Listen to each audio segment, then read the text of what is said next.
Chapter 919. The Justice of the Human Race. A fated person?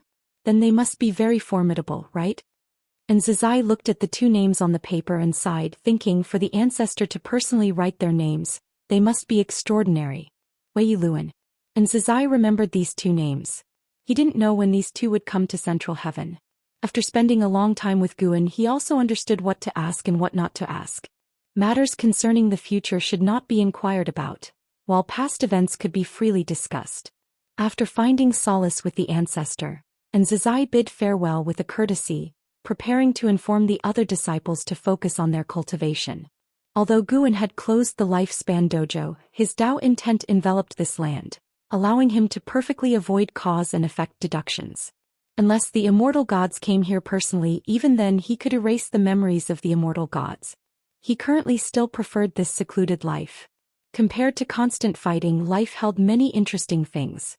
Playing chess with others, traveling through mountains and waters, fishing in rivers, painting by the mountainside and waterside, and so on, each having its own unique joy. He could also find the true meaning of the Great Tao and comprehend it amidst these pleasures. The saints can already harness the Great Tao, but the Great Tao is vast, continuously creating transformations, endlessly born. The saints' enlightenment still aids in cultivation, but their angles and perspectives of enlightenment have changed. After Zizai left, Guan continued writing names, practicing his calligraphy. The spring breeze blew by, and the river of time in Central Heaven kept extending. 1,000,000 years later, Central Heaven became silent.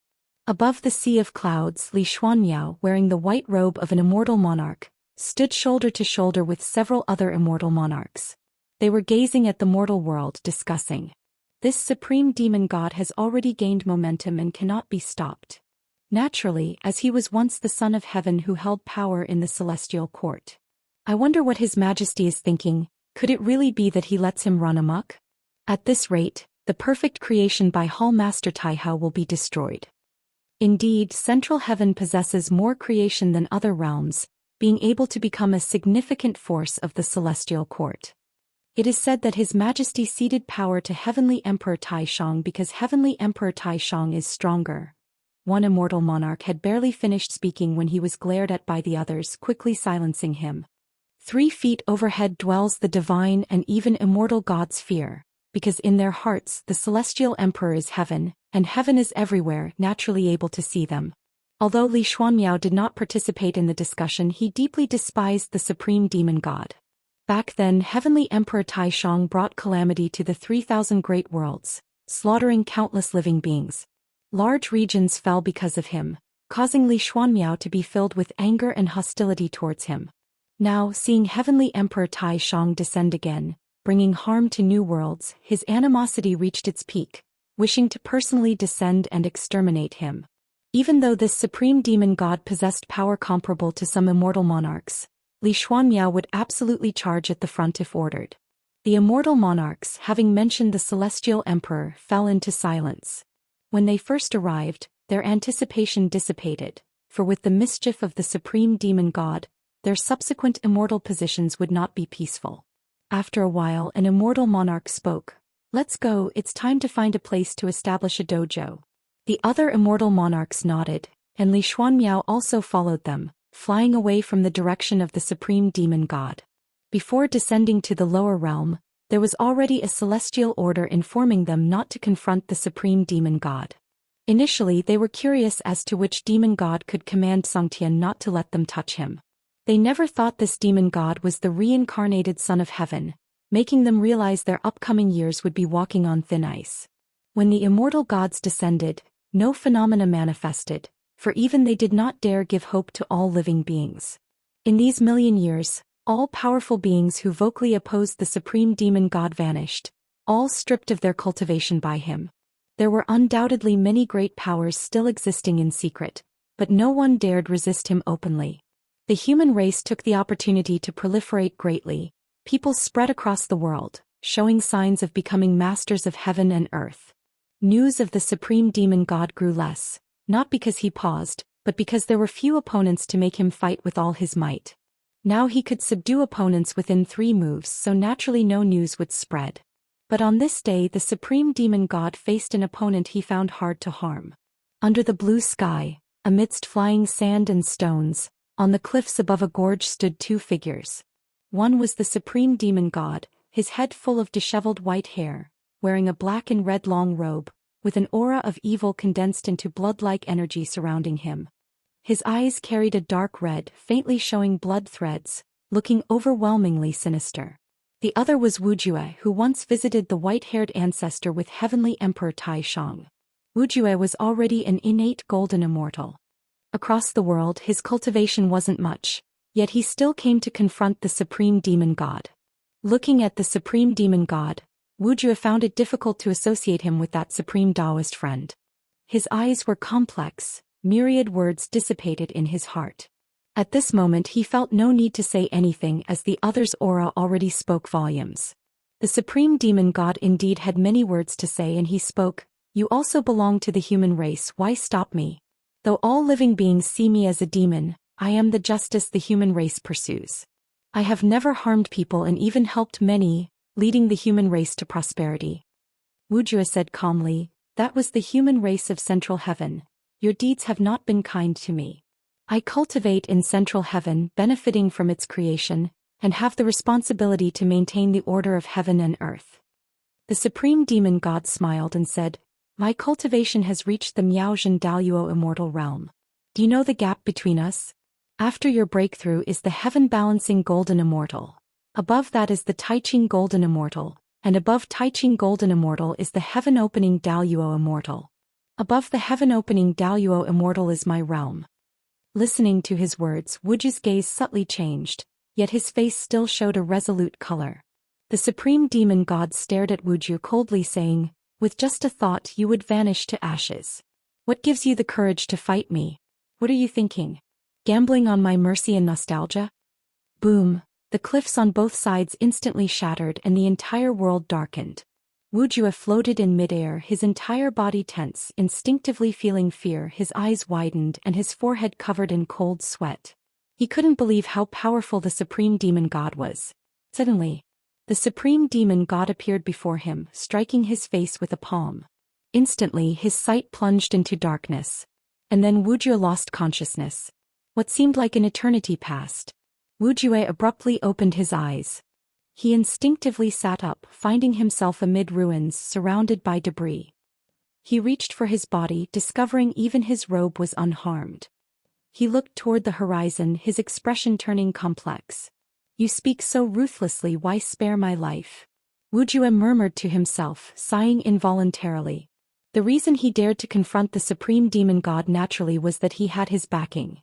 He had the method of reincarnating and reviving, and could become stronger for it, intending to test the supreme demon god's might first.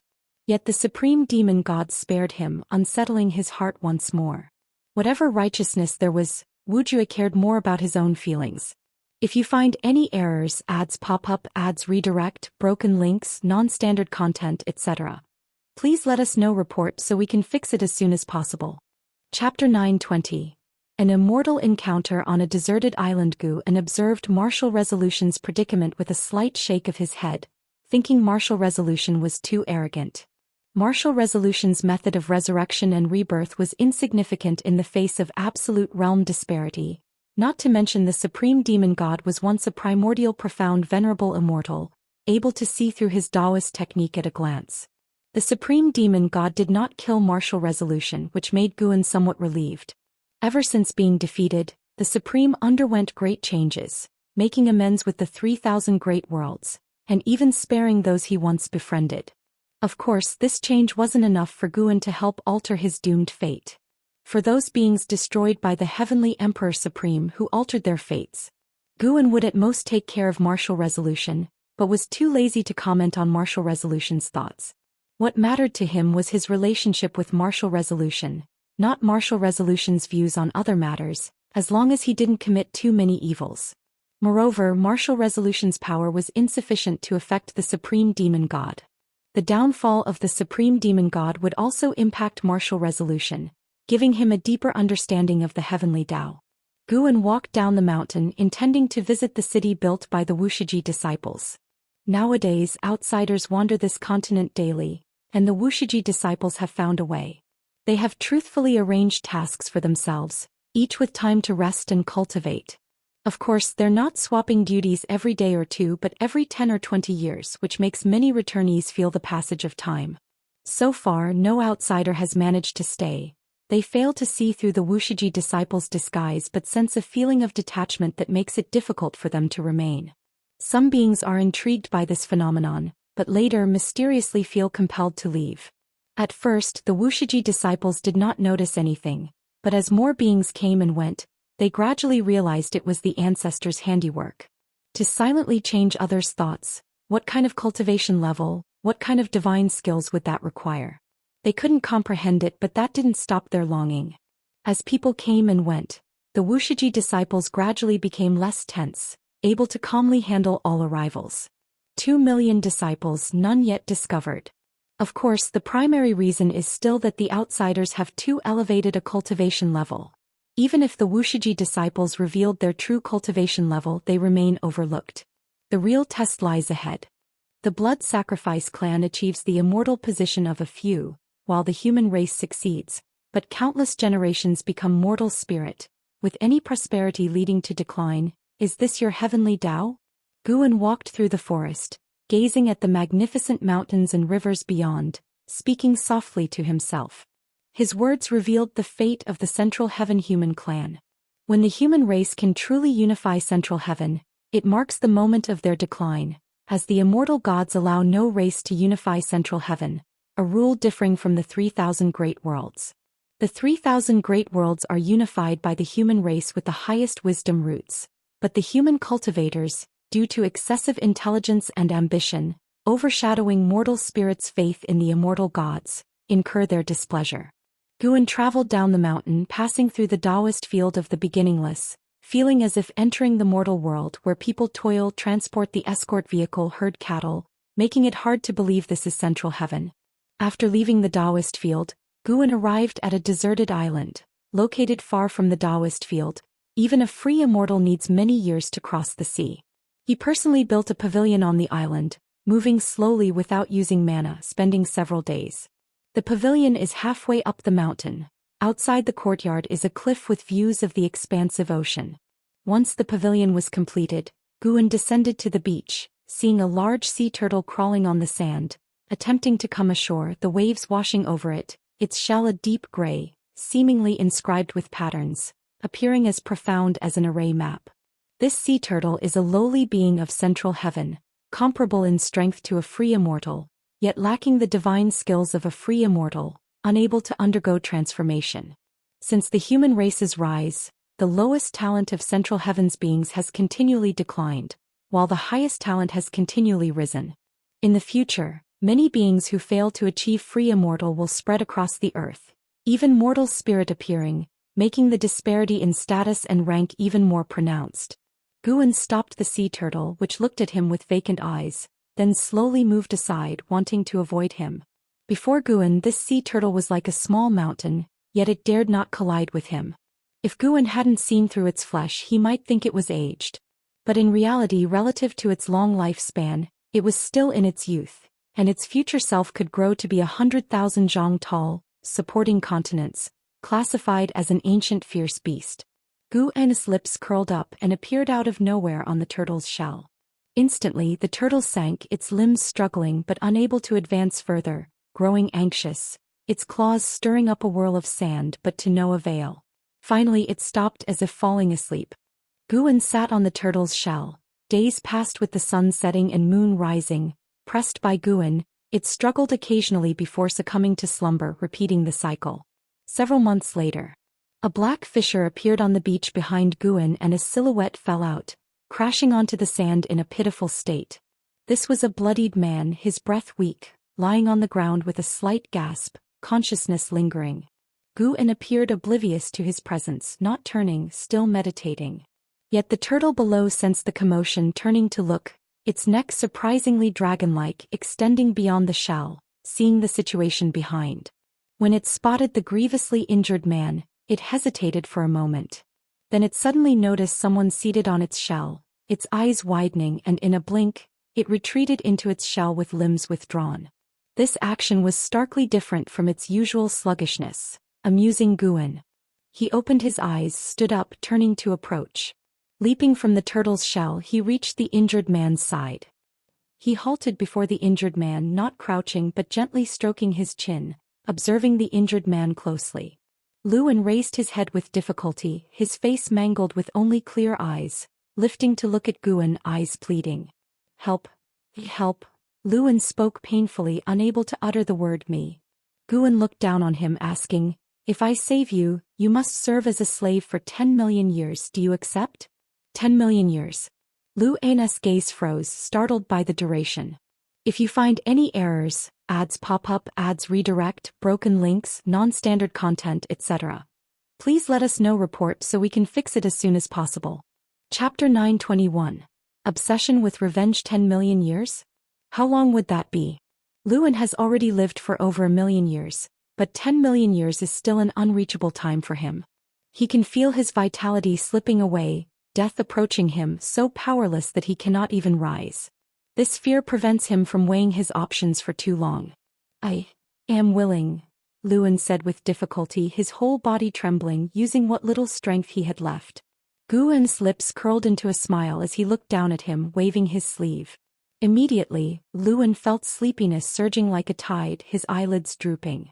Covered in blood, Luan fell into a deep sleep, his injuries healing at a speed visible to the naked eye. Luan had a dream. He dreamt of reuniting with his childhood friend Wei Yi, who questioned him about killing the righteous Dao leader and his daughter. He explained that he had been manipulated, a force controlling his body, causing him to slay his enemies. But Wei Yi did not believe him and said the world was about to face unprecedented turmoil, and he was the culprit of it all. Wei Yi's look of disappointment and anger deeply hurt him, jolting him awake suddenly. He opened his eyes to a blue celestial vault, sitting up instinctively, only to see a giant turtle as large as a small mountain lying in front of him, staring at him. Startled, he jumped up, prepared for battle. However, his movements frightened the turtle, causing it to retract into its shell. Luan was taken aback, then realized his wounds were healed. He touched his body, finding it intact. The memories before he fainted surfaced in his mind, and he looked around instinctively, wanting to find the mysterious person who saved him. Soon he noticed a pavilion halfway up the mountain. Using his divine sense to investigate, he found no signs of anyone. The spiritual energy here, how is it possible? Luan widened his eyes, breathing rapidly. He had never felt such dense spiritual energy, not even in the dojos of those holy lands. Moreover, he felt the heavens filled with majestic Dao intent, making his mind and body feel at ease. What kind of place is this, exactly? His divine sense swept outwards, seeing only an endless ocean. There wasn't even a continent, nor could he spot any other islands, as if this was the only island between heaven and earth. Thinking about being a slave for 10 million years, he couldn't help but take a deep breath, trying to adjust his mindset. After standing there for a while, he decided to climb the mountain to take a look. Soon he walked into the courtyard halfway up the mountain. As soon as he stepped in, he stopped in his tracks, shocked to see a man in white preparing to split firewood in the courtyard. What is going on? His divine sense clearly hadn't detected this person, and even now he couldn't sense the man's presence. Well experienced, Luan was only momentarily stunned, then bowed and cupped his fists in salute to Guan, saying in a deep voice, "Thank you, Senior, for saving my life. May I know your name?" "My name isn't important. What's important is who you are," Guan retorted casually. According to the original fate, Luan would take 1 billion years to arrive at Central Heaven.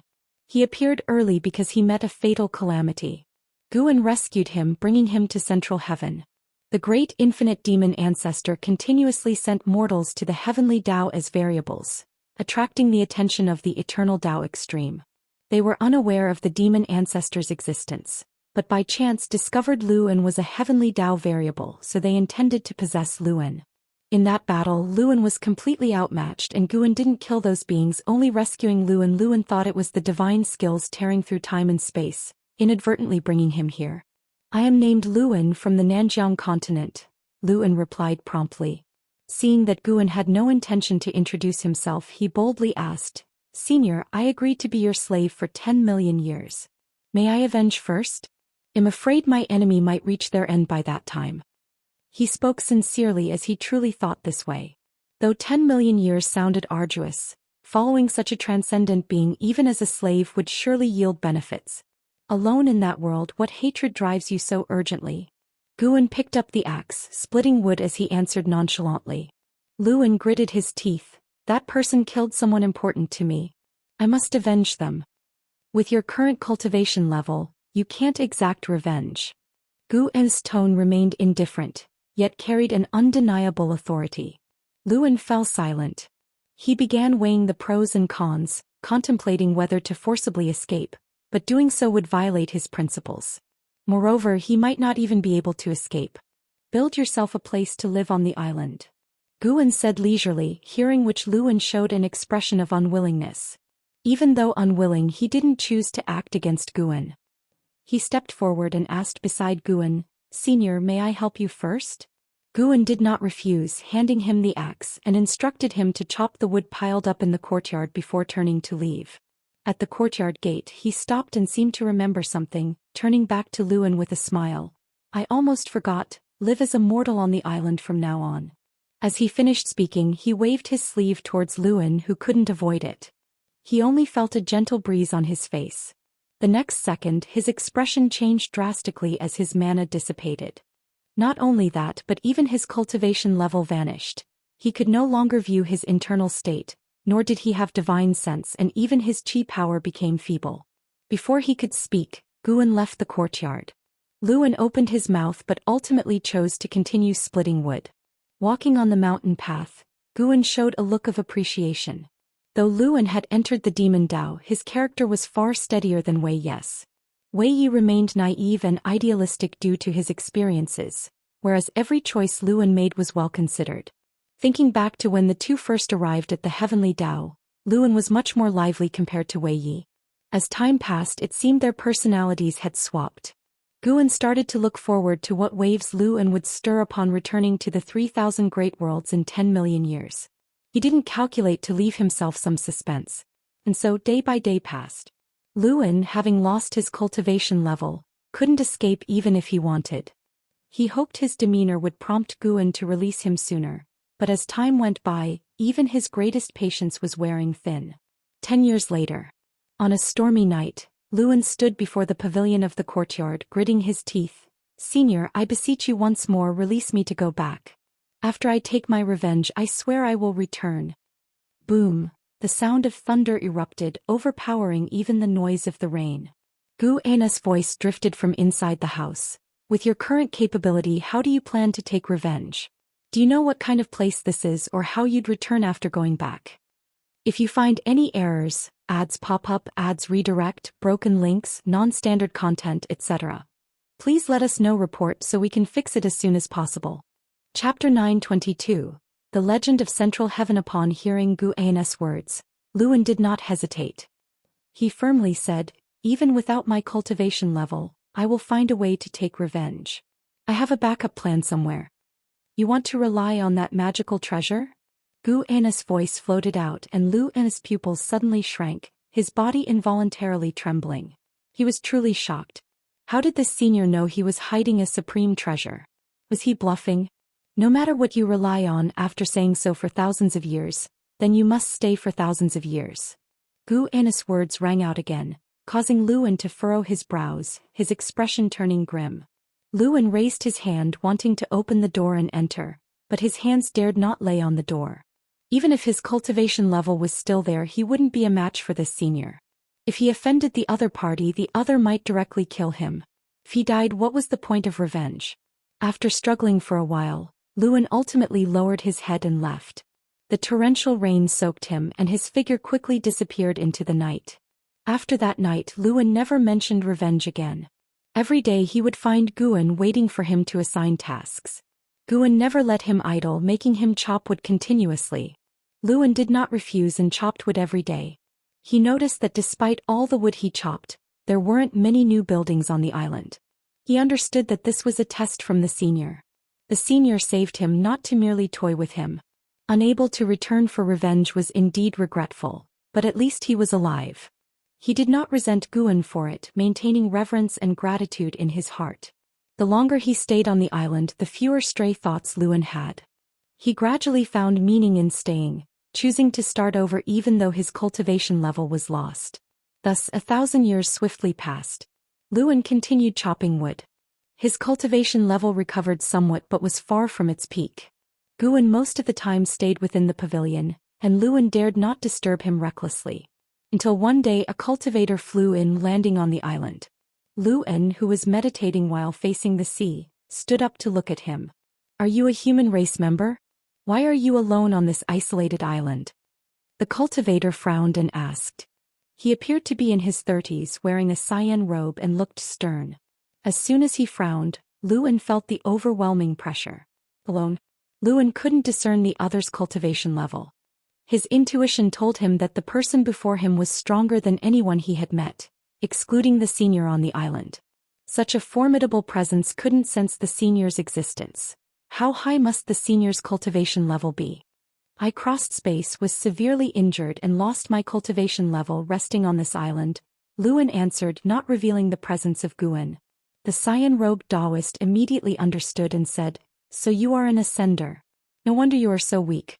Your luck was quite good to land on this island. If you landed elsewhere, surviving would have been difficult." Sender. Luan caught onto the critical information and hurriedly asked, "May I ask, Senior, where is this place in the heavens?" "This is Central Heaven. Don't know if you have heard about it. Over the long years, there have always been cultivators from the lower realms ascending. Nowadays the world is not peaceful. Staying on this island can be a blessing." The cyan-robed Daoist answered. Luan felt as if struck by lightning, eyes wide open. Central Heaven. He had heard of this place from an elder. It was said Central Heaven was an immortal realm every cultivator aspired to reach. Only by ascending to Central Heaven could one hope to join the immortal class. The greatest wish of that elder was to ascend to Central Heaven. He actually arrived in Central Heaven. No wonder the spiritual energy here was so abundant. The cyan-robed Daoist slightly shook his head, then took out a secret manual and tossed it onto the beach. He leapt, turning into a sword light and disappearing into the sky. Luan snapped back to reality, picking up the secret manual. Supreme Qi Absorption Technique? Luan read the words on the cover, secretly amazed that the human race's language in Central Heaven was the same as in the realms he came from. The word supreme made him feel something extraordinary. He showed a hint of delight, as if obtaining a treasure, turning to head back to his residence. Over the past 1,000 years, with constant repairs, his residence now had 2 stories. He lived on the 2nd floor, with the 1st floor storing exotic treasures he collected, most washed ashore by the sea, considered rare material by him. That turn marked the passing of 10,000 years. 10,000 years later, Central Heaven was still dominated by the human race. All beings of heaven and earth feared humans who were insatiably expanding their territory, leaving nothing but massacre in their wake. The territory of the demon race was surpassed by the human race for the first time, especially with the supreme demon god seeking out demon race great powers everywhere. More human race cultivators passed through the Wuxia continent, while demon beings grew scarcer. Even disciples confined to the continent could sense the dire world trend. Human race cultivators' arrogance was thinly veiled, felt even in conversation. By now, humans firmly believed themselves to be the masters of heaven and earth. Guan stood on a cliff, gazing towards distant cities. At the present, a human cultivator was lecturing at the Daoist field of the beginningless. This was the first instance of such a situation. Though Wuxia disciples were inwardly uncomfortable, they refrained from showing it.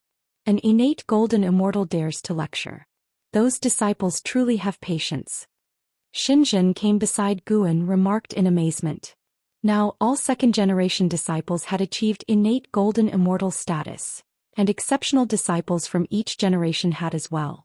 In total, there were over 100 innate golden immortals within the beginningless, a remarkable number, making it a powerful force among the 3,000 great worlds. What of it? Even among those of the same realm, it's worthwhile to listen to others' Daoist techniques. Everyone's path is different. If someone is willing to lecture, it's a good fortune, Guan lightly chuckled. Today his mood was fine as he decided to abolish Luan's cultivation level and begin teaching him cultivation anew.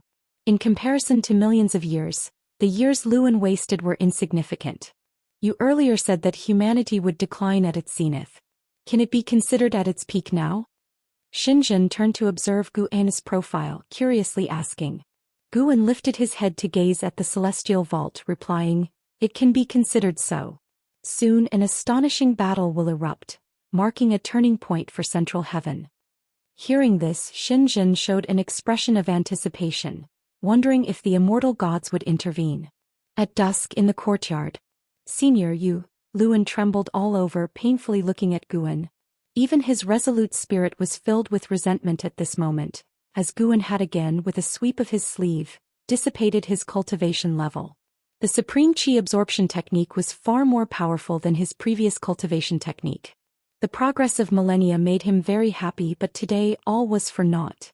If Guan did not permit him to have a cultivation level, why didn't he say so earlier? Must he toy with him? That was millennia of work. Just like that gone. Luan clenched his fists, eyes red, glaring at Guan. Guan sat on the steps, leisurely with both hands on the ground, smiling. "Your cultivation technique is too inferior. How about I teach you how to cultivate? If you find any errors, ads pop up, ads redirect, broken links, non-standard content, etc. please let us know. Report so we can fix it as soon as possible." Chapter 923. Battle with the Demon God. Hearing Guan's words, Luan, who was previously angry, froze for a moment as immense joy quickly enveloped his heart. The grievance of 10,000 years of effort dissipating vanished entirely, and he instinctively wanted to kneel before Guan, but he hesitated just as he bent his knees. He carefully observed Guan, and under the twilight, Guan's face was obscured by the eaves, making it difficult for him to discern his exact expression. Could this be yet another jest? Guan said leisurely, "Before you came to Central Heaven, your cultivation technique was already a mistaken path. You should have felt that once you get angry, it's very hard to control your emotions. You think there's another force manipulating you, but in truth, no one is plotting against you. It's just that your cultivation technique is flawed. It was a trap from the start. As for the supreme chi absorption technique, its creator will fall soon, and all who are bound by cause and effect with it will suffer the punishment of heaven. Counting this way, I've actually saved you 3 times. Luan widened his eyes, his expression shifting between gloom and brightness. After a moment of thought, he knelt on the ground and kowtowed heavily toward Guan. "The great grace of the senior, this junior will never forget." Luan bowed his head, speaking in a deep voice. Guan carelessly replied, "I saved you, taught you not for repayment, just out of interest. No matter how great your achievements will be in the future, they have nothing to do with me, and you must not reveal our relationship. Just pretend this never happened, understand?" Luan lifted his head, looking at Guan with confusion. Why does this sound like a scene between Master Pudy and Sun Wukong? Luan thought secretly. Even after spending so many years together, he still didn't know how to respond, as he still couldn't grasp Guan's personality and couldn't gauge Guan's likes or dislikes. In daily life, Guan always smiled gently, but when abolishing his cultivation level, he wouldn't hold back, and it was always very sudden. As Guan raised his right hand, Luan's body shrank in fear, instinctively wanting to retreat. Just as he steadied his posture, Guan pointed his index finger at him, immobilizing him entirely, with different figures manifesting and changing stances in his widened pupils. Just like that, Luan embarked on a brand new cultivation path. Guan created a set of unique cultivation techniques, divine skills, escape skills, and more for him. His days became enriched, filled with passion and vigor.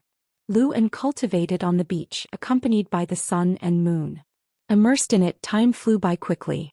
After receiving Guan's true teaching, Luan's cultivation speed far surpassed before, completely dispelling the dissatisfaction in his heart. Compared to his current cultivation, everything from before was not worth mentioning. In the blink of an eye, 1,000 years passed by. On this day, Luan was cultivating beside a sea turtle facing the sea when suddenly he opened his eyes, frowning. He looked toward the far end of the sea horizon, seeing the celestial vault gradually turning red, and the wind between heaven and earth was intensifying, with spiritual energy becoming restless, making him feel uneasy. The sea turtle beside him opened its eyes, protruding its head and extending its neck, seemingly trying to see what exactly was happening far away. Unfortunately, with Luan's cultivation level, he couldn't detect the source of that terrifying aura. After watching for a while, he closed his eyes, intending to continue his cultivation.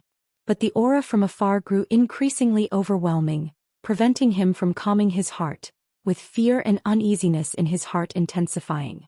Thinking it over, Luan got up and walked toward the mountain. The mountain wasn't high, and it wasn't long before he arrived within the courtyard.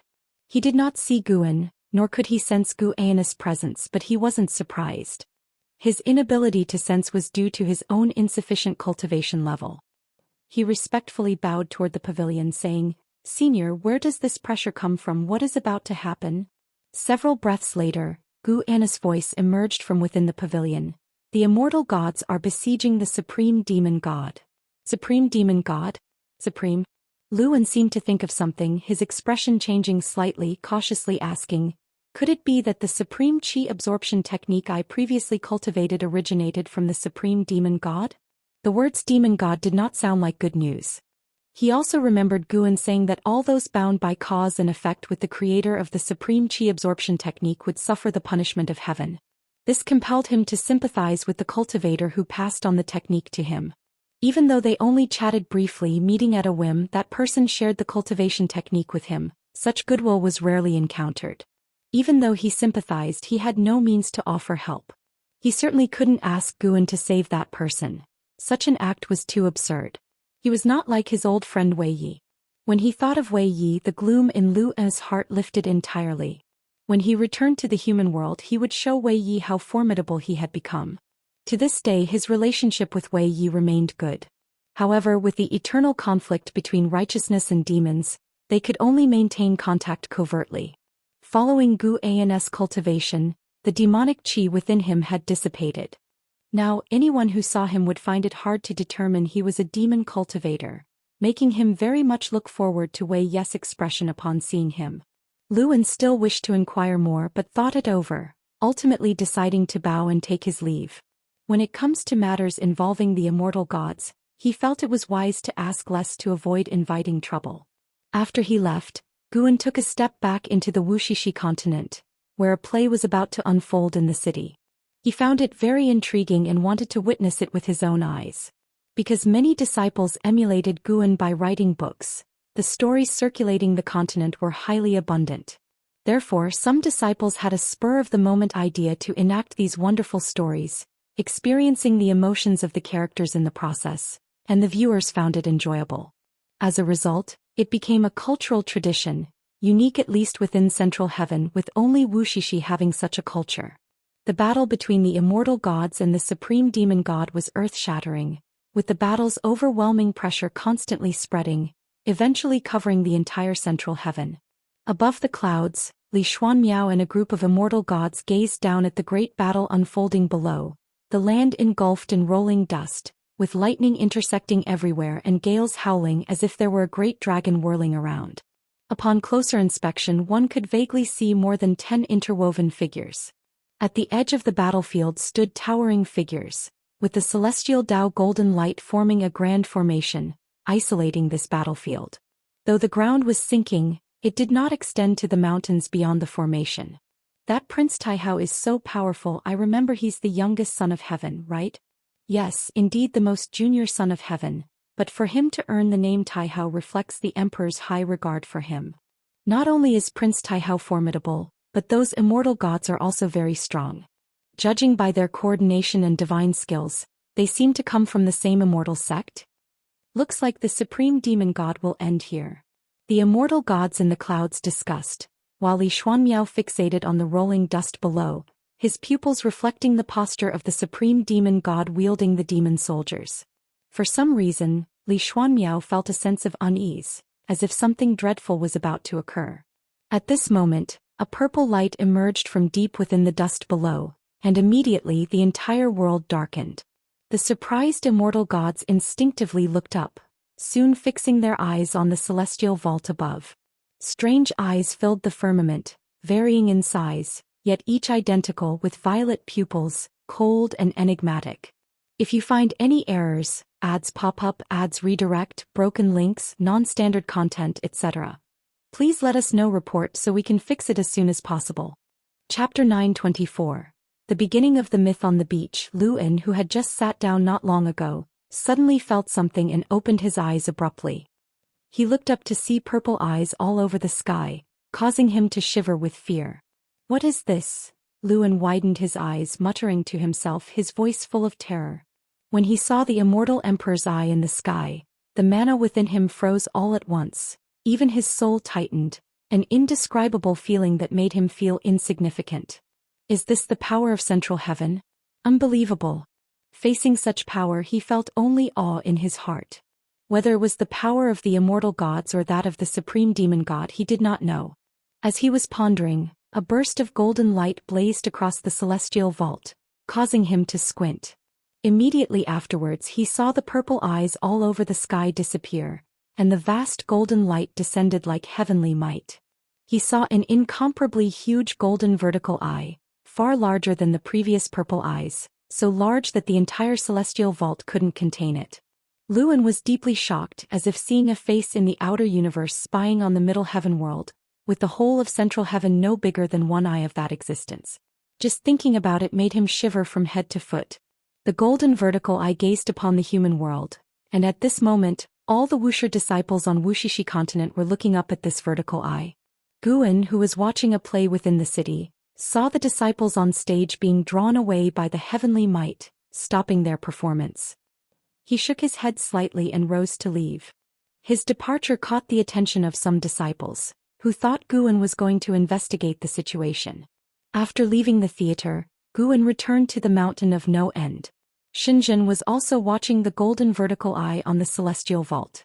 She did not question Guan, for his return meant that the anomaly in the sky could not affect Wuxia. She stared at the golden vertical eye, beginning to deduce, but unfortunately she couldn't see anything. The golden vertical eye surveyed all things in heaven and earth, shaking the hearts of all living beings. It seemed to scrutinize all existence on this land, making all living beings feel fear and gradually lowering their heads, not daring to meet its gaze. For a long time, the golden light dissipated, and the heavenly might suppressing all beings vanished. When all beings looked up again, the golden vertical eye had disappeared, and the terrifying aura of the supreme demon god was also gone. This battle seemed to have ended, and the entire world fell into silence.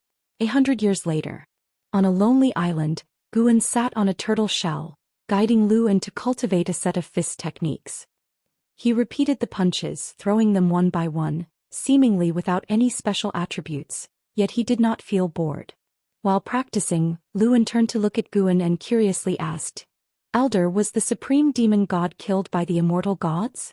He had harbored this doubt for a long time and finally couldn't resist asking today. Guan was holding a book and he replied casually, "Didn't completely die, but now it's worse than death." The supreme demon god was forcefully suppressed by Emperor Taihao, his physical form annihilated and his soul thrown into the heavenly prison, continuously tormented by endless celestial punishment. Thus, all powers of the heavenly Emperor Taihao were reclaimed. The immortal gods who had once been loyal to him began to be investigated, and each day some of them had their immortal positions stripped and were cast into the heavenly prison or reincarnation. One day in heaven equaled a year on earth, and now the celestial court remained in turmoil as the news of the supreme demon god being vanquished by the immortal gods continued to spread through central heaven. Many years later, tales of Taihao slaying the supreme would circulate in central heaven. By then Taihao would have become the celestial emperor, while the supreme would be depicted as the demon ancestor, the most evil existence in central heaven since antiquity. And those who cultivate the supreme chi absorption technique? Luan asked further. They will die in the future celestial tribulations. This answer secretly startled Luan. Could the heavenly Tao control the celestial tribulation? Guan followed up. Because of the supreme demon god, humans in this realm will be hunted by all races under heaven and earth. If any creatures pass by this island in the future, you'd best hide to avoid getting involved.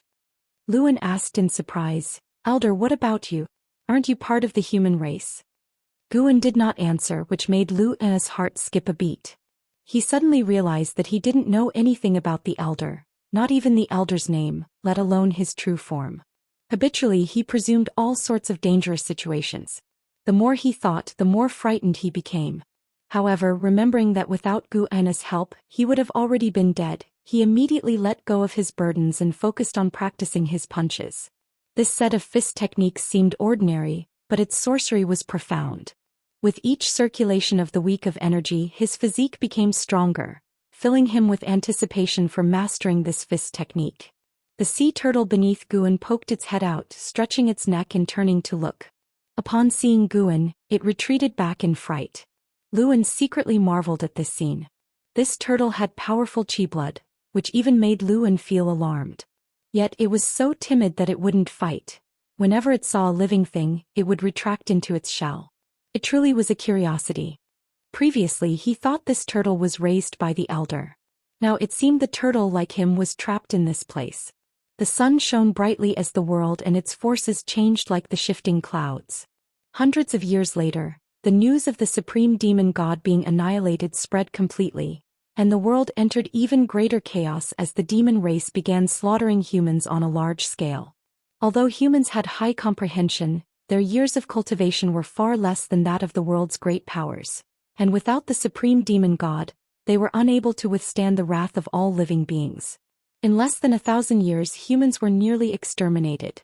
Fortunately, some immortal gods stood out in time, announcing to all living beings the prohibition of further killings of humans, thus putting an end to this catastrophe. Even with the warning of the immortal gods in place, the demon race still held profound apprehension towards humans and closely monitored them to prevent their resurgence. The practice of demons eating humans continued daily, albeit not on such a widespread scale. Rumble. Thunderclouds rolled and one bolt of heavenly lightning after another fell, striking the stormy waves, twisting the space above the ocean.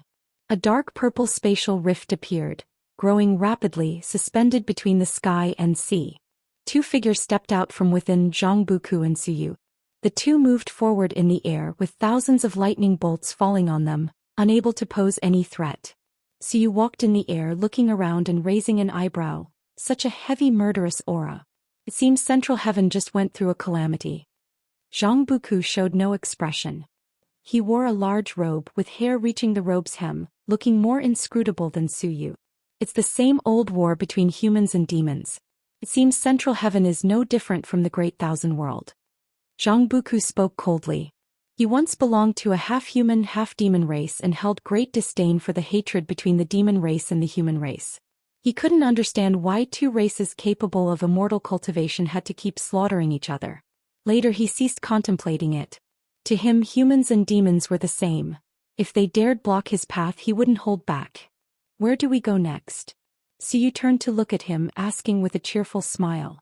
After many years of cultivation in the underworld, their relationship had reversed, with Suyu now taking Zhang Buku as the backbone, acting according to Zhang Buku's will. If you find any errors, ads pop up, ads redirect, broken links, non-standard content, etc., please let us know. Report so we can fix it as soon as possible.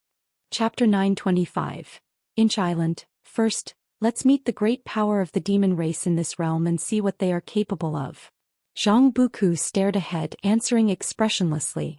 Upon hearing this, Suyu's smile became even brighter as he eagerly anticipated Zhang Buku showcasing his strength now. He wanted to see if Central Heaven, known as the center of the heavenly Tao, could withstand Zhang Buku's brilliance. The two stepped forward into the air, their figures started to shimmer, constantly moving, and soon disappeared beyond the celestial vault. Zhang Buku's arrival was spotted by Guan, who was picking medicinal herbs. Watching the current Zhang Buku, he felt a tinge of emotion. Truly, he seemed like a different person. The Zhang Buku now possessed the demeanor of a great power, and carried an intimidating aura. After the conclusion of the battle between immortals and demons, the Nine Nether Emperor was severely wounded, yet the Celestial Emperor bestowed him a chance. The cost was the Celestial Court beginning to take over the underworld. As Central Heaven developed, the Celestial Court also attacked the underworld, establishing the order of ghosts and gods. This time Zhang Buku came to Central Heaven as a rightful representative of the underworld to spread the Tao, leaving behind the legend of the 6 paths of reincarnation. As long as he didn't go too far, the immortal gods wouldn't stop him. If the future remains unchanged, Zhang Buku will become an ancient myth of Central Heaven, his name to be remembered forever. Regardless of how one sees it, Zhang Buku is considered to have attained the Tao. Guan no longer needs to be so concerned for him.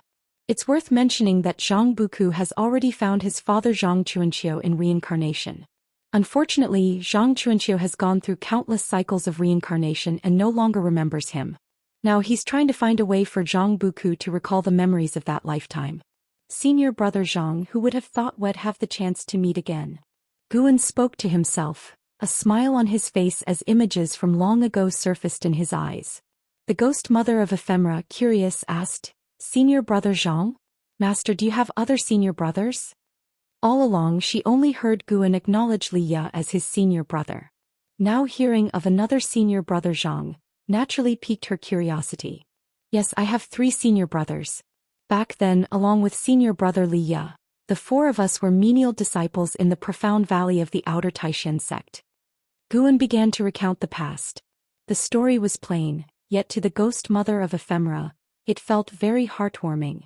Zhang Chuanqiu was steady, Li Ya was cold. Meng Lang lived up to his name, reminding her of the scenes of them playfully bickering. She sighed within, realizing her master truly valued past connections. What did these 3 have to deserve such attention from him? In her view, her master must be an entity that has lived countless years. In this lifetime he wasn't even reincarnated. Surely back in the Taishan sect he was concealing his cultivation level. With unparalleled cultivation, yet able to calmly associate with mortals, what a broad mindset. She always felt it was her master who accommodated Li Ya. Li Ya lacked the qualities she found impressive. Without her master she doubted Li Ya could even reach the Zizai immortal realm. Of course she thought the same about herself, which was why she held Guan in such high esteem. Guan could sense her inner thoughts but never pointed them out. Everyone has their own ideas kept secret. Without voicing them, who could blame them? He casually recounted Zhang Buku's story as well, which impressed the ghost mother of ephemera more than Zhang Chunkius. Half human, half demon, rejected by both races, wandering aimlessly, stirred deep sympathy within the ghost mother of ephemera, reminding her of herself. So, Zhang Buku came to Central Heaven and even resurrected your senior brother? She curiously asked. Guan nodded with a smile. She sighed. I wonder how that cultivator Zhang Chuanqiu would react upon learning your true cultivation level. Imagining herself in her master's shoes, she realized he truly had great patience, a quality she should learn. The 2 conversed as they continued collecting medicinal herbs. Once Guan finished harvesting herbs, he left alone with the ghost mother of ephemera watching him leave with a basket in hand. Guan walked leisurely through the fields, continuing into the forest until he reached the isolated island where Luan resided. He walked down the mountain path, seeing Luan cultivating on the beach. Setting all else aside, Luan's attitude towards cultivation greatly satisfied him. With perseverance and constant effort along with his Saint Tao intent, how could Luan not become remarkable? Guan came to the side of a sea turtle and reached out to stroke its shell. Though the turtle seemed afraid of him, it never left the island. Luan thought it was trapped, but in reality it chose to stay. Perhaps Guan's Tao intent made it feel that staying would bring Fuyuan. Though the turtle couldn't speak, its spiritual intelligence was not shallow, harboring its own thoughts. Do you think I should name this island? Guan spoke suddenly, startling Luan, who opened his eyes and turned to look at him. Luan's gaze was filled with resentment. Guan always appeared unpredictably, impossible to detect. Though had been startled before, each time left his heart trembling. He worried that more shocks like these might lead him to demonic possession. Despite feeling wronged inside, he didn't dare express it, following Guan's words and suggesting, "How about Inch Island?" Guan found amusement in the name but appeared puzzled, asking, "Why the name Inch?" "Because you resemble Master Pewdie. And aren't you forbidding me from revealing your name?" Thinking to himself, Luan awkwardly replied, "It just came to mind. Inch is good. Within an inch lies the world. Within an inch is the Great Tao. The Great Tao is vast yet can also be small. From now on this island shall be called Inch Island." Guan smiled gently, laughing lightly. He wasn't afraid of coincidental names. Chinese mythology should be fictional. Even if there were real figures, they couldn't be that powerful. Otherwise, how could the great infinite demon ancestor toy with Earth so easily? Noticing Guan agree to the name, Luan's expression turned peculiar. "Continue cultivating. Make the most of your time. Don't wait till you leave, then regret not cherishing the present, Guan said lazily, then turned to walk in another direction. He planned to fish on another part of Inch Island. Here fishing was truly fishing. He was growing fond of this island. He didn't intend to inform the Wuxia disciples of the island's existence, wanting a place to be alone. Watching Guan's back, Luan thought this island would become a holy land someday. He stopped pondering, continuing his cultivation. The senior was right. He had to seize the time. Even if a million years felt far off, he didn't want to miss the chance. Since following Guan in cultivation, he realized this million-year journey wasn't torment but a rare opportunity hard to come by again. A million years later, Wei Yi should still be alive. Maybe Wei Yi would become a leader of the righteous Dao. Then when he sought Wei Yi out again, he would surely surprise him greatly. The mere thought of it made Lu Angwang's mouth curve upwards uncontrollably. If you find any errors, ads pop up, ads redirect, broken links, non-standard content, etc., please let us know. Report so we can fix it as soon as possible. Chapter 926. Emerging from nowhere after the supreme demon god was annihilated, Central Heaven entered another high-speed development phase. The celestial Dao destiny continued to rise, and every few years, astonishing new beings were born. After experiencing a great massacre, the human race's destiny was severed. Countless human cultivators died during the celestial tribulation, and in terms of talent, each generation was weaker than the last, transforming a once powerful race that struck fear in all living beings into something weak. Because of this weakness, the demon race lowered their guard and no longer focused on the human race, and internal competition began within the demon race. The 7 demon emperors of the demon race each occupied territories, recruited soldiers and expanded their forces rapidly. As the number of demon soldiers increased, their territories bordered each other, inevitably leading to conflicts. Thus, internal strife began within the demon race. In this grand context, great powers started to establish other races, with the human race's former might still fresh in their memories. Daoist techniques began to flourish, various races were born, and the entire world presented a vibrant vitality. Years flew by like a shuttle. The 10 million year period for Luan arrived. Now he had achieved the level of heaven-encompassing free immortal, just one step away from an innate golden immortal. Such a rapid breakthrough speed was indeed swift. Most importantly, his understanding of the great Tao had surpassed the majority of innate golden immortals. In the future, his path of cultivation would only become smoother.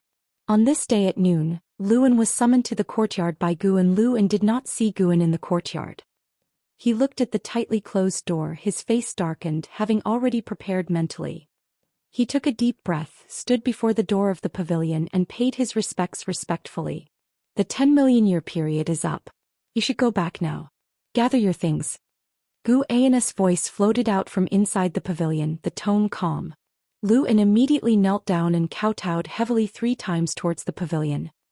He raised his head and asked, "If I ascend to Central Heaven in the future, may I visit Inch Island to see you? If you can find it, you can naturally come." Hearing Gu An's words, Luan beamed with a smile. He turned and left, his face full of vigor. After these millions of years of cultivation, he had been completely reborn, not just in cultivation level but in character as well. After the time of 1 stick of incense, Luan, having packed his belongings, stood in front of his building.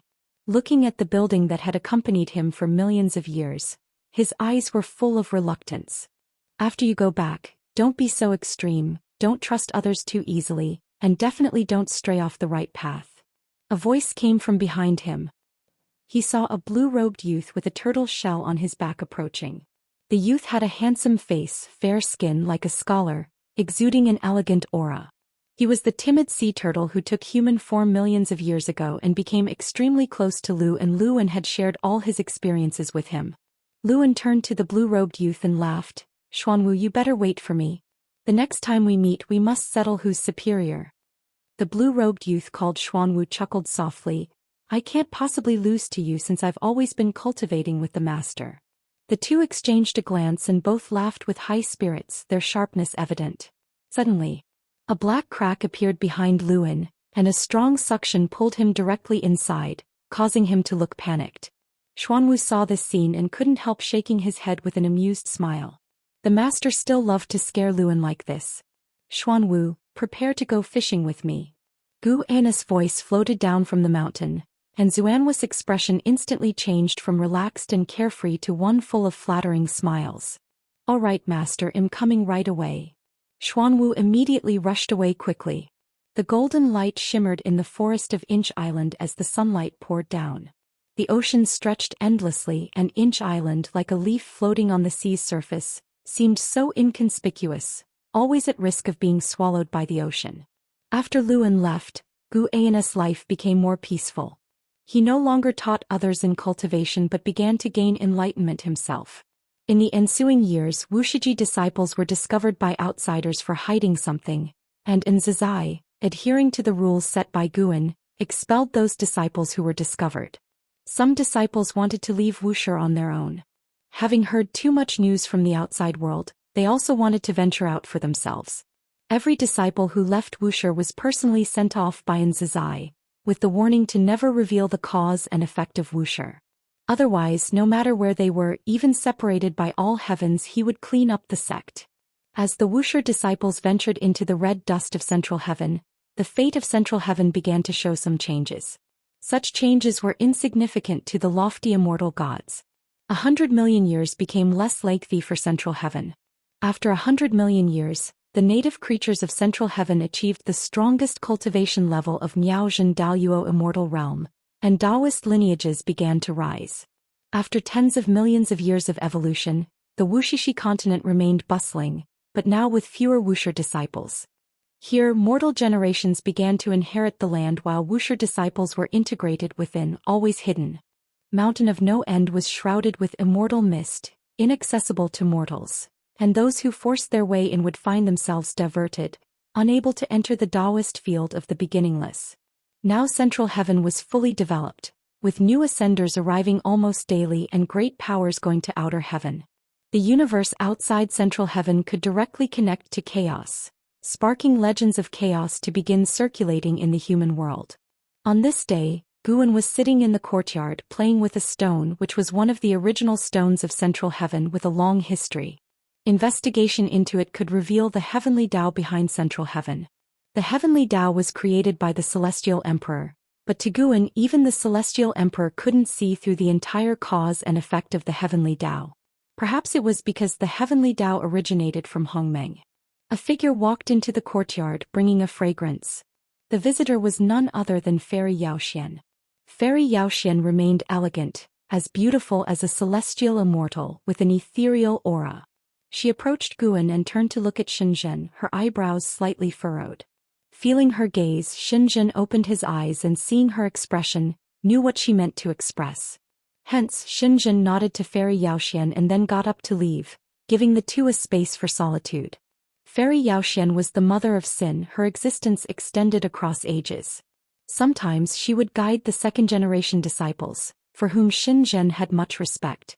After Xianxia left, Fairy Zhou Xian looked at Guan and said, "Recently, a great emperor has emerged in the world, stunning the heavens. He's called the Emperor of Eternal Life. I want to go and see." Guan replied casually, "If you want to go, then go, just don't reveal Wuxi's existence." Fairy Zhou Xian stared deeply at him, holding back countless questions in her heart, but ultimately did not ask. She turned to leave. With that turn, thousands of years passed. Thousands of years later, fallen leaves filled the courtyard.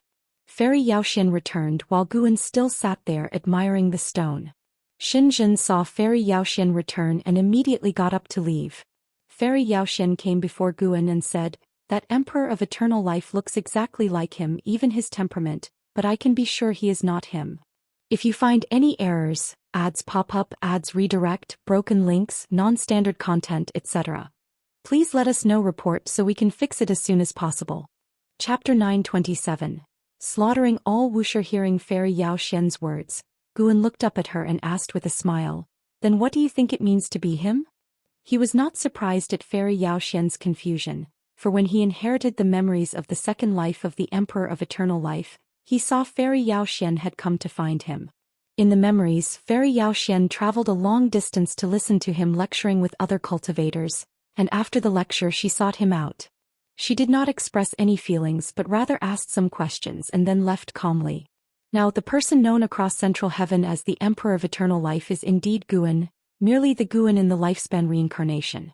Once the lifespan reincarnation ends, the life of the Emperor of Eternal Life begins. As long as Guan does not appear before the Emperor of Eternal Life, this reincarnated life will become true. Fairy Zhou Xian looked at Guan but did not answer, only her eyes showed some lingering resentment. Guan tossed the stone in his hand to her and said, "This stone is one of the original stones of Central Heaven, containing the true essence of the heavenly Tao. By scrutinizing it, you may realize the wonders of the great Tao creating the universe and the world. Perhaps you can find the essence of your own existence through it." Fairy Zhou Xian looked at the stone in her hand, her brows furrowed. "This stone looks so ordinary, can it truly help comprehend the heavenly Tao?" Guan stood up and said with a smile, "The Emperor of Eternal Life you desire is in your heart, is that not enough? Originally you did not live for someone. You also have your own Tao-seeking goals, do you not?" Having said that, Guan stepped forward, brushing past her shoulder. Fairy Zhou Xian lowered her head, and after Guan walked out of the courtyard, she clenched the stone tightly in her hand and turned to leave. The Emperor of Eternal Life is renowned throughout the world, his prestige immense, but to Central Heaven he is not yet the most dazzling existence. As Guan walked down the mountain road he could hear the name most frequently mentioned by the beings on the continent. A dragon. Dragon Emperor. This was the first dragon born in Central Heaven, born full with the Taiqing golden immortal realm perfection, its dragon might vast, causing countless races to feel instinctive fear. This dragon also has an associated magical treasure, a dragon's spear. Having been born for less than 10,000 years, it crossed into the heaven-opening Daoist immortal realm, achieving Miaozhen Daoist immortal in less than 100,000 years. Compared to Central Heaven's history it is still very young, but it has already ranked among the top in the world. The Dragon Emperor is very arrogant, having already declared he will become the strongest in Central Heaven. He will challenge each dojo in the world to prove himself. The news spread across the world, reaching this continent as well. Guan, however, is not interested in the Dragon Emperor, for the future of the Dragon Emperor is already within his sight. The Dragon Emperor is destined to yield under the Celestial Court. After ranking in the Immortal class, the Dragon Emperor will lose his brilliance, just like those immortal gods, forever a puppet of the heavenly Tao rules, forced to endure even when his descendants are slaughtered. Central Heaven, a land of heroes, Guan finds it quite amusing, as if watching a series of films. Though he will not partake in worldly conflicts, should outsiders attempt to destroy the Wuxia continent he would strike, for should the disciples be forced to take action, they would undoubtedly expose their cultivation level. In these circumstances the continent gradually spread tales of immortals, with the mountain of no end shrouded in immortal mist, preventing outsiders from entering. Unconsciously, rumors arose saying an immortal mountain, inhabited by immortals, concealed within the mist. The Wuxia disciples discovered the ancestor protecting the continent, making them more relaxed, for as the Central Heaven spirits grew stronger, they also feared strong enemies invading, forcing them to reveal their true cultivation. With the ancestors' protection they can exert themselves without worry. Some disciples even started crafting legends of the ancestor. No one dared mention the name of ancestor Master Wuxia, but stories of immortals based on his experiences spread widely across the continent. To date, 3/10 of the disciples have left the continent and most disciples left of their own will. Guan saw some Wuxia disciples establishing schools, successfully gaining a foothold in Central Heaven. It's worth noting that despite Central Heaven's development to this day, no native being has ascended to immortality, and there will be an even greater conflict in the future. Though the supreme demon god has cast a shadow over Central Heaven, the destruction he brought was not much. The human race flourished despite his ferocity, without any powerful force treating the world as a chessboard for conflict. Tao Emperor, are you finally unable to hold back? Guan muttered to himself, a smile of anticipation appearing on his face. Amidst the vast immortal mist stood a towering peak. At its summit lay a courtyard where Wuxia, dressed in black, was practicing before a great cauldron. Inside the cauldron were 3 large incense sticks, from which blue smoke rose, swirling above the courtyard. Wuxia frowned deeply, a faint golden pattern appeared on his forehead, and his mana began to escape, with a dharma aspect manifesting. The Dharma aspect bore a domineering demeanor, radiating an unrivaled aura. Suddenly, a figure appeared next to Wuxia seemingly out of nowhere, placing a hand on his shoulder.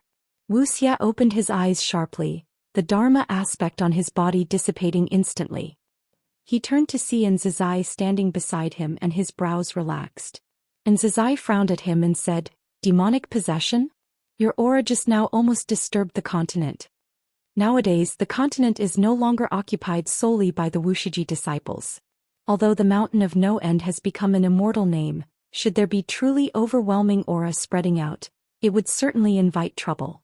Wuxia's eyes flashed with confusion and he couldn't help but ask, "Did I lose control just now?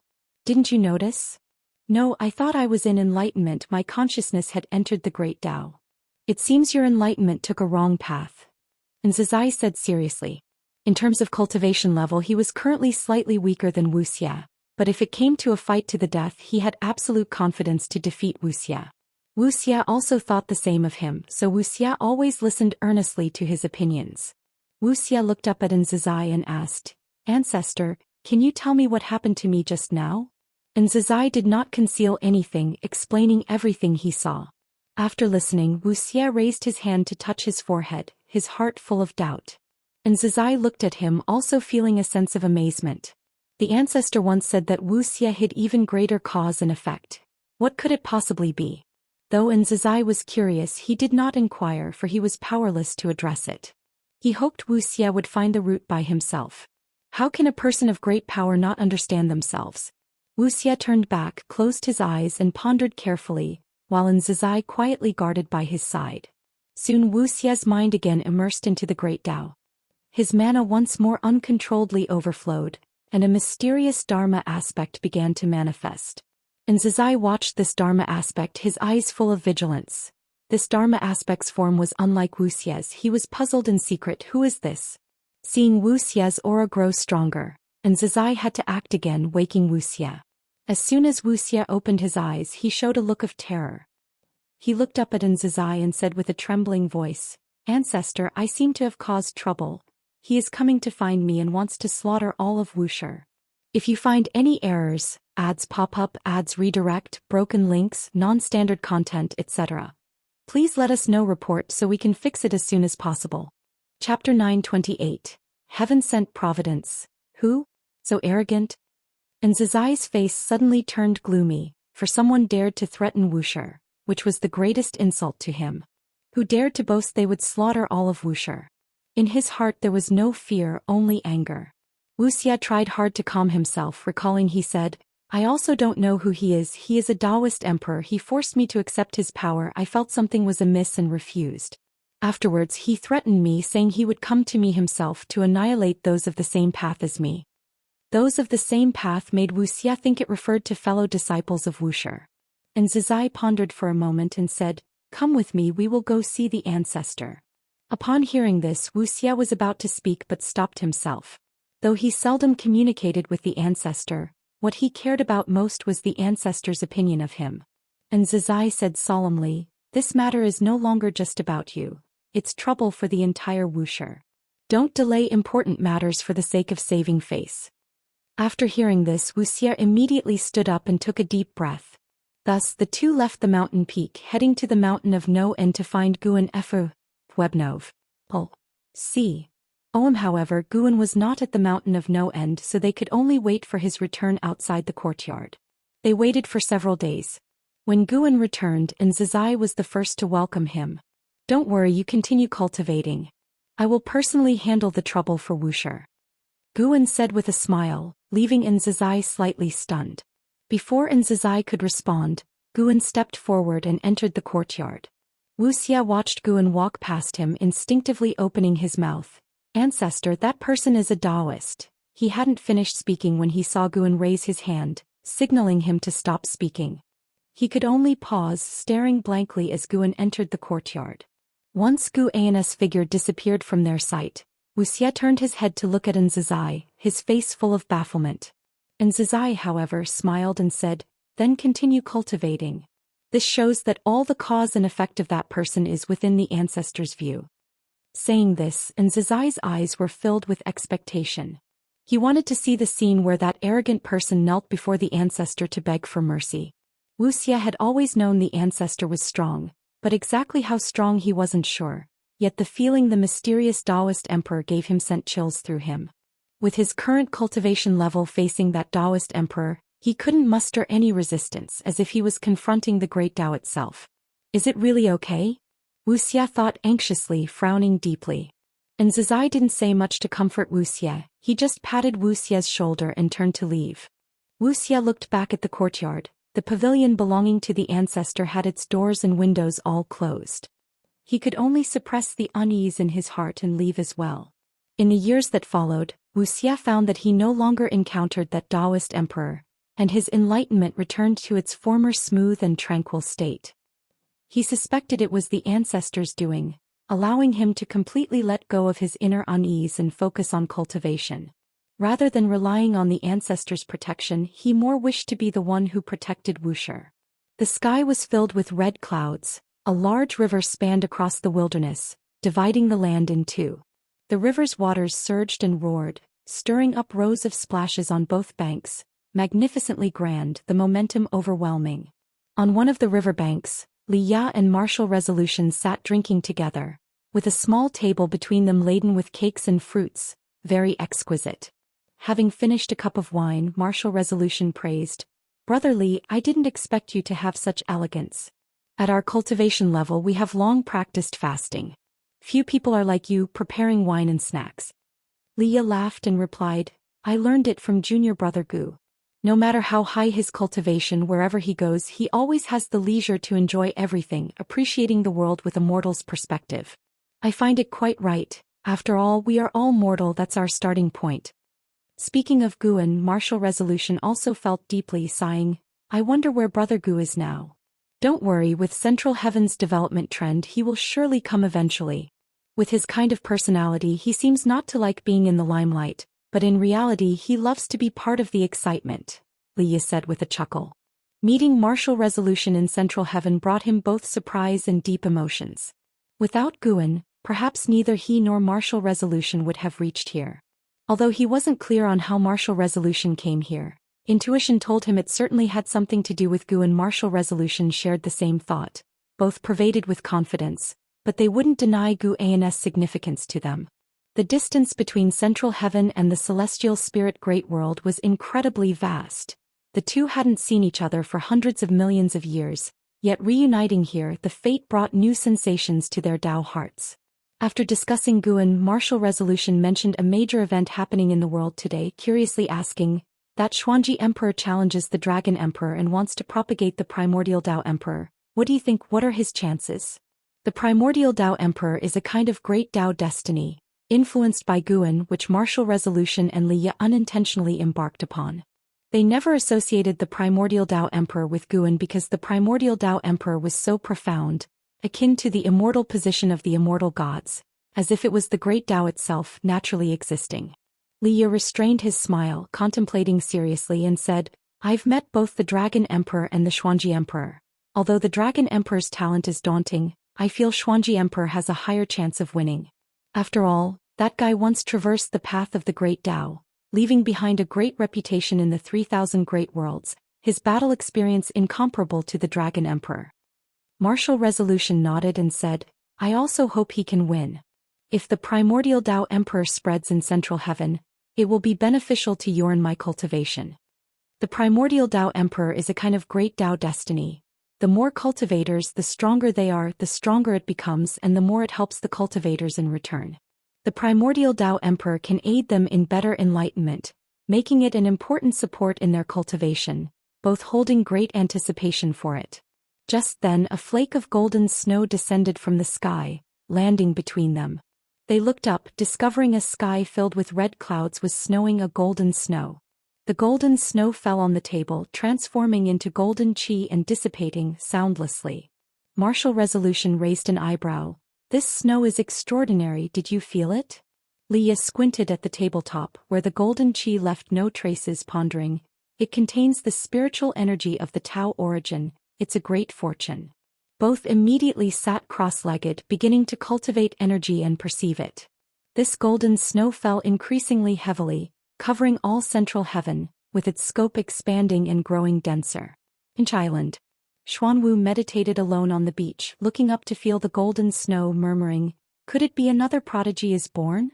Throughout the endless years, celestial phenomena emerged one after another, some terrifying to all beings, some bestowing opportunities upon them, making him accustomed to such events.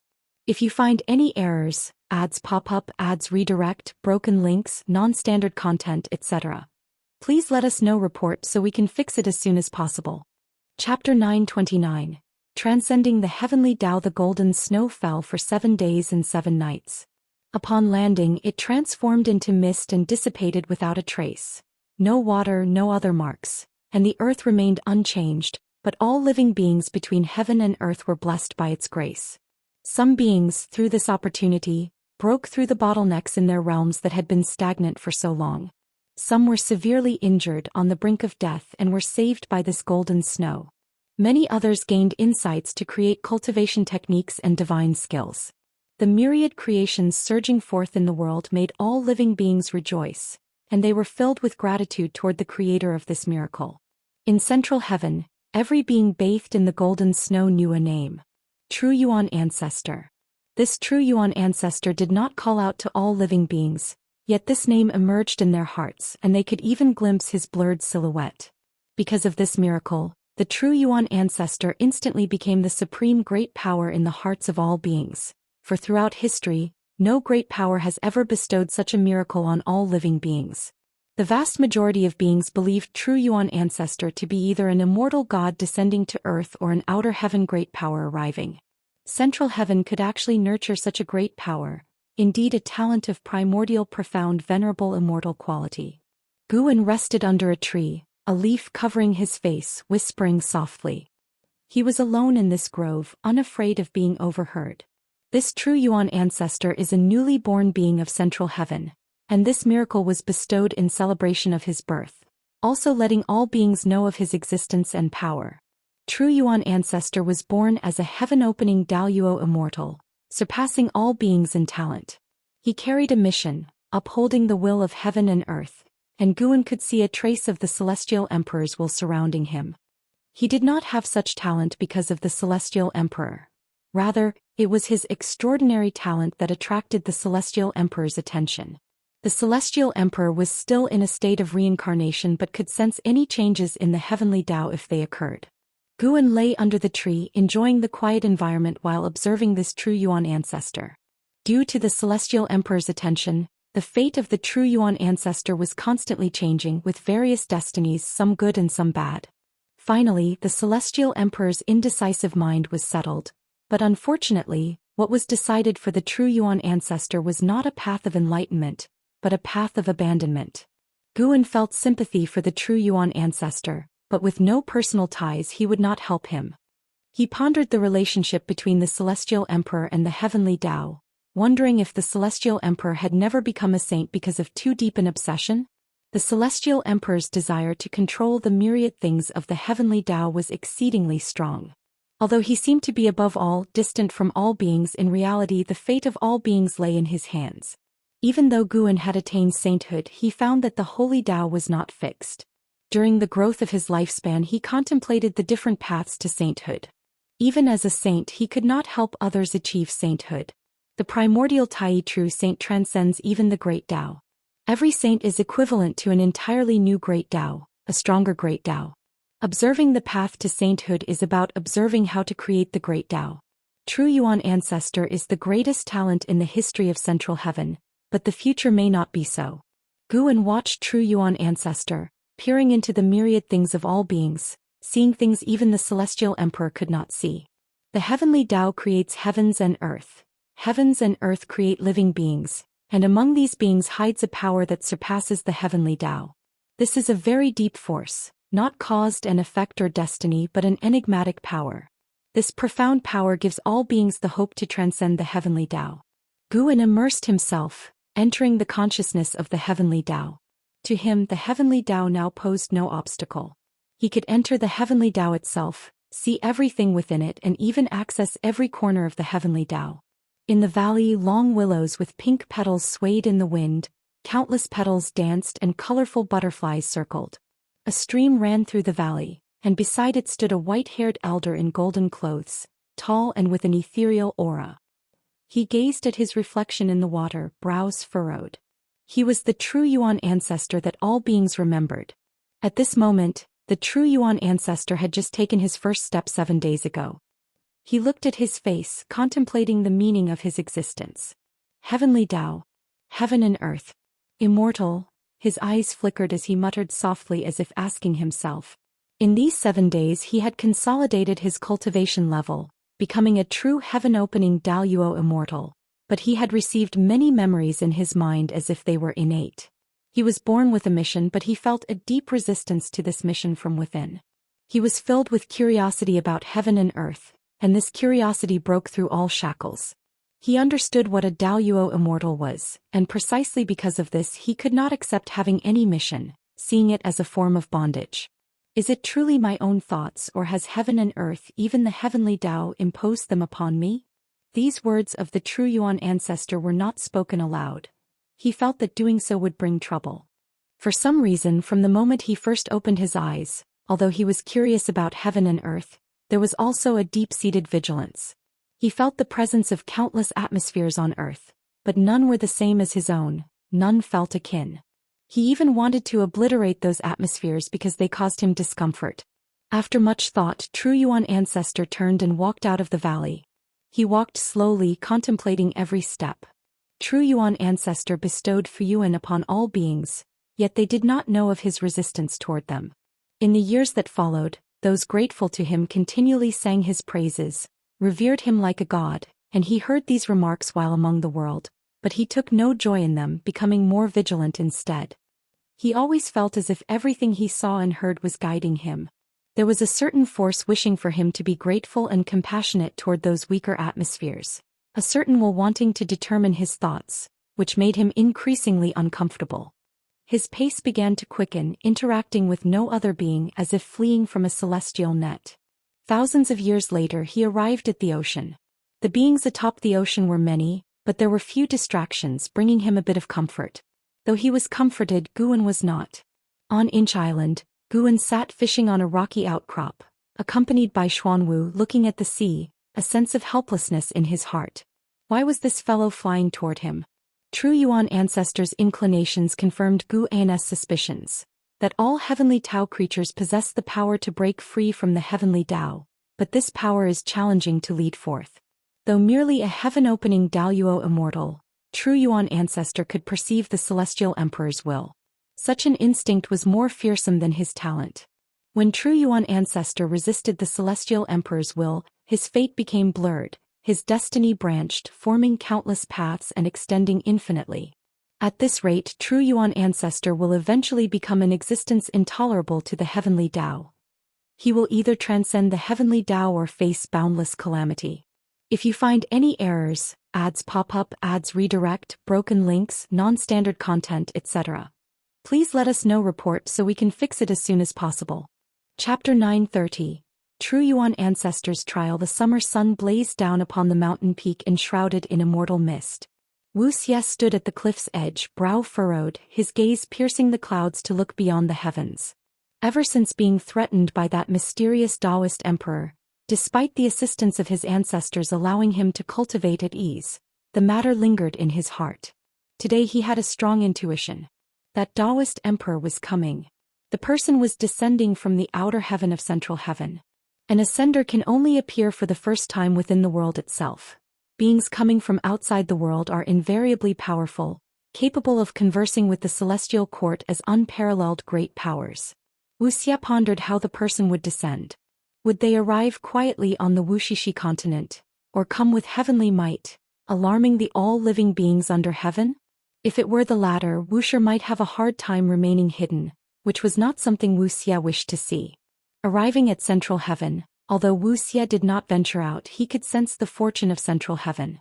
Coupled with the many stories he had heard, he did not wish to be forced to leave before he truly understood central heaven firsthand. Wuxia stood on the cliff, lost in thought, the golden lines on his forehead faintly visible, making him appear quite mystical. Freeway novel. Come at the same time. The Wuxia continent welcomed an old acquaintance of Guan, none other than Martial Resolution. Martial Resolution had come to the Wuxia continent by chance. Upon hearing that there were immortals there, he wanted to visit them. Ever since the supreme demon god was exterminated, after witnessing the massacre of the human race, Martial Resolution felt that perhaps the events he saw concealed a greater conspiracy. Why did the immortal gods above not deal with the supreme demon god earlier, but only act after the human race flourished? And the supreme demon god, acting in such an evil manner, knowing that the immortal gods observed humanity, yet remained so ostentatious. Why was the Son of Heaven the one to deal with the supreme demon god? Coming from the 3,000 great worlds, Martial Resolution was well aware of the struggle for the title of Son of Heaven, so the appearance of Emperor Taihao made him very sensitive. He could not understand, so he simply chose not to think about it. He did not want to get involved in worldly matters again, only wanting to pursue the Tao. He had traveled through Central Heaven, visiting many immortals and enlightened beings, benefiting immensely, and he thoroughly enjoyed this journey. As he took his first step onto the Middle Heaven continent, a look of disappointment showed on Martial Resolution's face. The spiritual energy on this continent was somewhat low, and even if there were immortals, their Tao practices were likely not very high. However, since he was here, Martial Resolution would not turn back. Even witnessing the local customs and people here was worthwhile. He proceeded along the mountain path, with an endless ocean behind him and majestic mountains stretching ahead. As he walked, he scanned the area with his divine sense.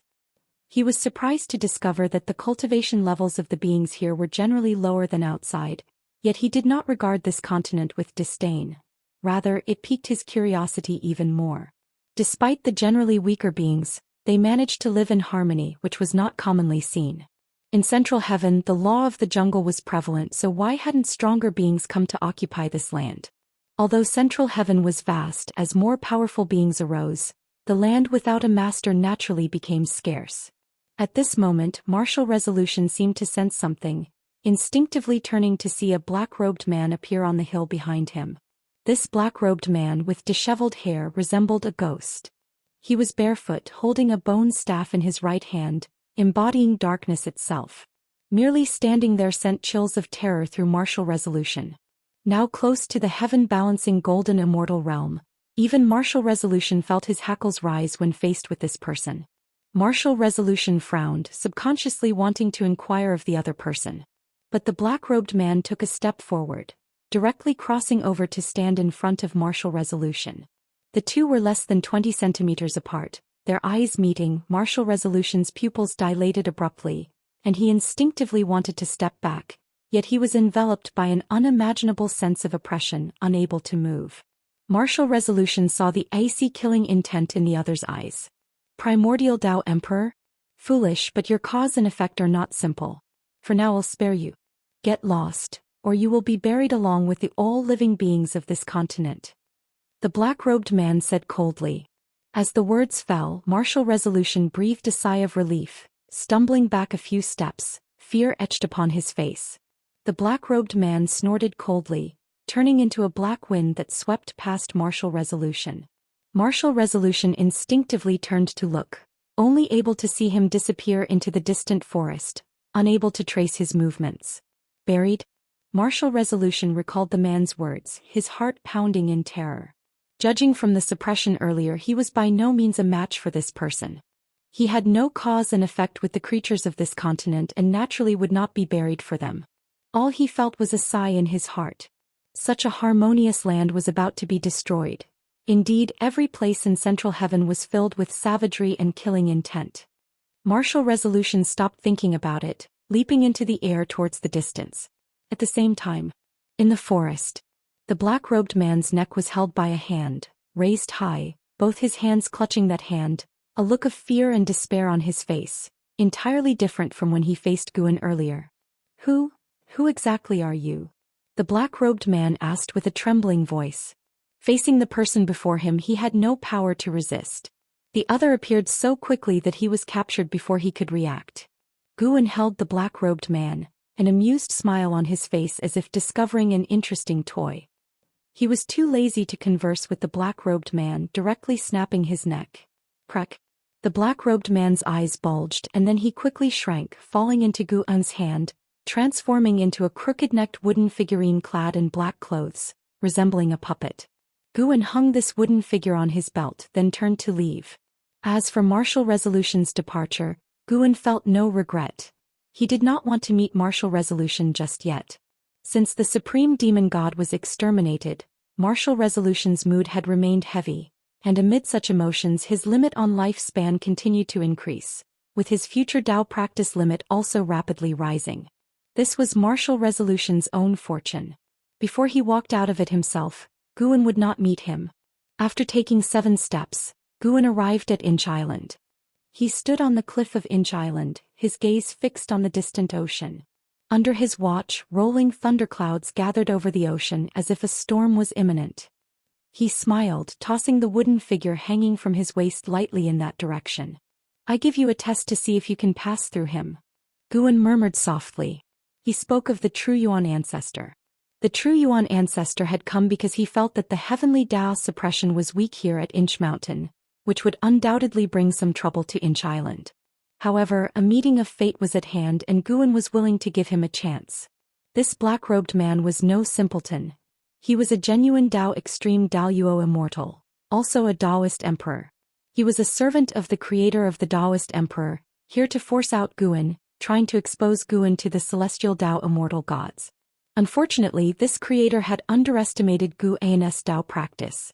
As for why he did not dare to show himself, it was because he too feared the celestial court. The heavenly Dao did not allow him.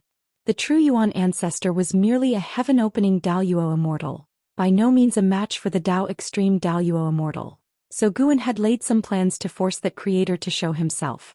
Gu En could directly find that creator, but he hoped even more that the creator would walk before him, to perish in shock and despair, the price for scheming against him. If you find any errors, ads pop up, ads redirect, broken links, non-standard content, etc., please let us know. Report so we can fix it as soon as possible. Chapter 931.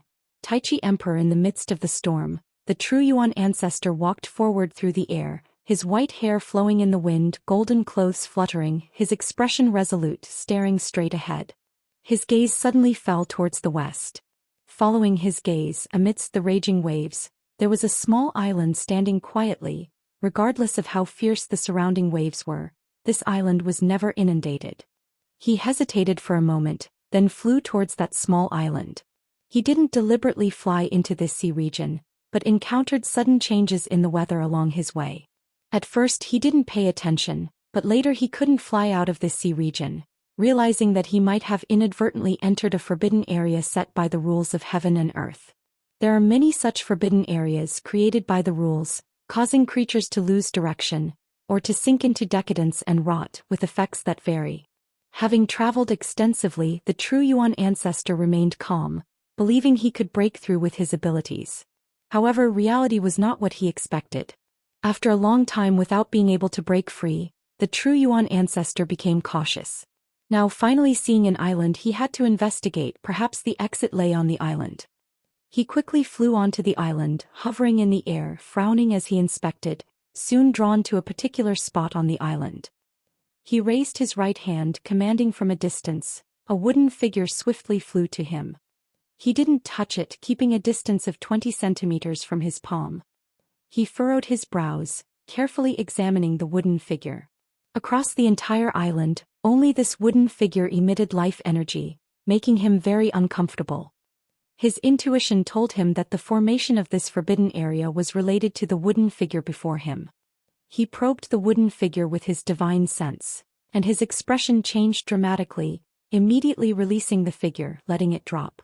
Watching the figure fall into the forest below, he tightly frowned. He turned and flew into the distance, afterward exerting all his strength, flying in various directions, yet he couldn't escape the sea domain. He couldn't even expel the storm clouds, as if trapped in a boundless world of torrential rain without a way out. Several hours later, the true Yuan ancestor returned to the island, entering the forest, found the wooden figure fallen among the grass. His eyes became resolute, deciding to release the terrifying presence within the wooden figure. Born as a heaven-opening Daoist immortal, he had never fought before. He disliked fighting because since birth he wanted to destroy the energies that displeased him, fearing submission to such instincts. But now perhaps it was time to test his power, to break barriers with his strength. He still had untapped greater power. The true Yuan ancestor cast a spell on the wooden figure, smashing it instantly. A surge of black fog erupted, swiftly engulfing the entire forest. Amid the dazzling and strange chaos void, a vast star cloud concealed countless realms. These realms appeared like continents, surrounded by various lights as if stones encased in bubbles. Above these realms, a piece of curved wood pierced through the star cloud, and on the curved wood stood a figure. This was a man dressed in a dark red robe, his features youthful and handsome, hair black and white intertwined, loosely draped, surrounded by multicolored streams of air, causing his robes to gently flutter. He sat on the curved wood, body leaning against a small table, one hand supporting his cheek, posture lazy. He slowly opened his eyes, his gaze emitted brilliant light, akin to two appearing suns, brightening the entire void. That feeling again, unable to deduce what divine presence are you? WVB, NVL. C. On the man in the red robe murmured, his tone bewildered. He was the presence referred to as the creation Tao Emperor with the Tao name Taichi. Taichi Emperor was born from the heavenly Tao, forced into chaos due to some special reasons. He left behind his great Tao destiny in the heavenly Tao, rooting and sprouting as more cultivators emerged, with his own Tao practice also strengthening. Until one day he noticed the growth speed of his Tao practice slowing. Through deduction he discovered a new great Tao destiny emerging within the heavenly Tao, known as Primordial Tao Emperor, puzzling him. Didn't the Celestial Emperor promise only a single great Tao destiny would exist? Due to apprehension about the Celestial Emperor, he could only secretly observe Primordial Tao Emperor. Later he understood why the Celestial Court allowed Primordial Tao Emperor's existence. Unlike his great Tao Emperor, which strengthened through slaughter and mutual devouring of destiny, his great Tao destiny was utilitarian and aggressive, but Primordial Tao Emperor was purer, not threatening any destiny, compatible with other great Tao destinies. When he saw a great Tao Emperor concurrently cultivating Primordial Tao Emperor, he realized Primordial Tao Emperor was different. Previously, attempts to concurrently cultivate different great Tao destinies failed, with the severe cases falling into demonic possession, dying violently. Due to Primordial Tao Emperor's uniqueness, the great Tao Emperor was fearful. What kind of existence could create such a great Tao destiny? What was its purpose? When some great Tao Emperors began doubting, thinking great Tao Emperor might be inferior to Primordial Tao Emperor, he understood the ambition behind it. He felt he couldn't sit idly by. He dispatched his servant, the Black Desire Emperor, appearing confident but secretly considering Black Desire Emperor as expendable. He hoped to force the existence to reveal itself with Black Desire Emperor's strength. Over countless years he used the destiny created through great Tao destiny emperors to infiltrate the cause and effect of Primordial Tao Emperor, investing years into it. Taichi Emperor's gaze turned to the heavenly Tao, reflecting the scene of central heaven in his pupils. He was certain that the source of Primordial Tao Emperor's cause and effect was in central heaven, and the disappearance of the Black Desire Emperor for a while, followed by its reappearance days later, puzzled him. Why didn't the opponent eliminate the Black Desire Emperor? Wasn't Black Desire Emperor strong enough to provoke the opponent? The Black Desire Emperor was Tao Extreme Tao Yuo Immortal. Defeated silently wouldn't be easy. Most puzzling was, why did the Celestial Emperor indulge such a strong presence? He could discern that Primordial Tao Emperor and the Heavenly Tao were unrelated, definitely not the Celestial Emperor's scheme. Despite the mystery, he wouldn't report to the Celestial Emperor, for he not only sought to destroy Primordial Tao Emperor but also the Celestial Court, where the key lay in eliminating the Celestial Emperor. How powerful was the Celestial Emperor? Taichi Emperor lurked within chaos, waiting for an opportunity. As Taichi Emperor pondered, his expression subtly changed. That aura, could it be? Taichi Emperor showed joy, even suddenly stood up. He sensed the aura of Black Desire Emperor fighting. The joy wasn't for Black Desire Emperor, but the heavenly Tao creature confronting him. Such cause and effect, such aura, surely the variable he had always awaited. If you find any errors, ads pop up, ads redirect, broken links, non-standard content, etc., please let us know. Report so we can fix it as soon as possible. Chapter 932. The heavenly horse descends. The sun was bright, and the waves continuously crashed onto the beach, sending up rows of white spray. Xuanwu stood on the beach, gazing at the distant thunderclouds, his brow furrowed, eyes filled with worry. Those thunderclouds had appeared years ago and never dispersed, making him increasingly concerned. He had asked Guan, but Guan just told him not to worry. Stop staring at it, just focus on your cultivation. Guan's voice came, startling Xuanwu into quickly withdrawing his gaze and turning to leave. He hated cultivation the most, but he dared not defy his master's orders. F'eu. Calm Guan, who was painting in the courtyard, felt rather helpless about Xuanwu's mindset. Unlike the deep-sea dragon carp, Xuanwu had no desire to become strong. In Xuanwu's heart, striving for strength had no meaning. He preferred sleeping. The challenge with Luan before was also forced by Guan. Guan hoped they could motivate each other, but it failed. After Luan left, Xuanwu frequently slacked off to sleep. Even when the true Yuan ancestor and the Black Desire Emperor fought nearby, it failed to ignite a diligent spirit in Xuanwu. Though Guan was helpless, he wasn't angry. Everyone has choices and Xuanwu could make his own. He was painting a scene of the battle between the true Yuan ancestor and the Black Desire Emperor. The Black Desire Emperor looked fierce, while the true Yuan ancestor's back was as steady as Mount Tai. He suppressed the cultivation level of the Black Desire Emperor. As the true Yuan ancestor grew stronger, the restrictions on the Black Desire Emperor weakened, so the battle was very intense with both sides going all out. The reason he painted here was to wait for another presence. The Taichi Emperor of the Creation Tao Emperor. He had already seen all the causes and effects of the Taichi Emperor, knew everything about him, and knew that the Taichi Emperor would soon descend, ready to capture the true Yuan ancestor. Guan painted while watching the battle, feeling quite leisurely. He now increasingly understood the feelings of the Celestial Emperor. But unlike the Celestial Emperor, he had no such strong desire for control. Even towards his disciples, he never forced them to stay by his side, nor cared for the so-called power.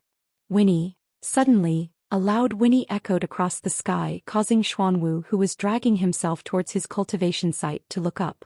Immediately, his eyes widened as he saw a glorious golden rainbow appear on the distant horizon. On that golden rainbow galloped a magnificent large white horse. This horse also had a pair of dragon horns on its head, clearly having reached the Taiching Golden Immortal realm, its aura surpassing all creatures in the world, giving him an indescribable sacred feeling, making him have the urge to worship. Guan also looked up and saw a figure standing on the head of that white horse, exuding the aura of an immortal god. This reminded Guan of ancient myths, where the offspring of immortal gods would descend to the lower realm to frolic wantonly, without ill intentions yet bringing disaster to the human world. This immortal god's figure was the offspring of a supreme immortal, riding a heavenly horse from the celestial court, wanting to see the legendary central heaven. The blatantness of this immortal indicated that the celestial court's restrictions on entering and exiting central heaven were beginning to relax, forecasting that more immortal gods would descend in the future, making immortal gods no longer just mythical to the living beings. Xuanwu hurried up the mountain to Guan's side, asking nervously, "Master, what is the origin of that horse?" The heavenly horse had already galloped into the distance, not heading toward Inch Island. As for the sea area where the true Yuan ancestor and Black Desire Emperor battled, Guan had obscured its causes and effects, allowing only the Taichi Emperor to feel it. A heavenly horse from the celestial court. Many breeds exist. This one is a warhorse for battling evil demons, capable of trampling you to death with one hoof. Your turtle shell wouldn't withstand it. Guan said softly, and at the end he glanced at Xuanwu with a teasing look. Xuanwu tensed up in fright and asked further, "Master, you are so powerful and know so much about immortal gods. Could you be an immortal god from the heavens?" "I am not." "Why not? Why should I be? Is being an immortal god very good?" Guan looked at Xuanwu, asking curiously. Xuanwu felt restless under his gaze, but seeing that it wasn't a scold, he bravely said, "All living beings cultivate immortality to become immortals. Only by being an immortal god can we know why we should become one." Guan chuckled, asking, "Do you want to ascend to immortality?" "Of course I want to. I also want to see the celestial court. If life there is too tense, I can leave." Xuanwu said with a longing expression. "The celestial court is not a place you can come and go as you please. and immortal gods may not be as carefree as you imagine. Guan shook his head, smiling wryly. However, he was also curious about the immortal gods. Even though he could see their lives, he contemplated whether he should try it himself. Where is absolute freedom? Xuanwu sighed, his eyes showing a hint of resentment. Guan found it reasonable, nodding. In that case, why don't you quickly go cultivate? His face turned stern, scaring Xuanwu into a shiver, who quickly turned around and ran off. Immortal gods, I wonder if they are interesting. Guan mumbled to himself, redirecting his gaze to the paper before him. He removed the painted paper and replaced it with a new sheet of white paper, preparing to paint the heavenly horse from earlier. Could someone like me also ascend to immortality? Liya kneeled on the ground, looking at the white-haired ancestor meditating under the tree in front, asking in shock. This was the dojo of the white-haired ancestor.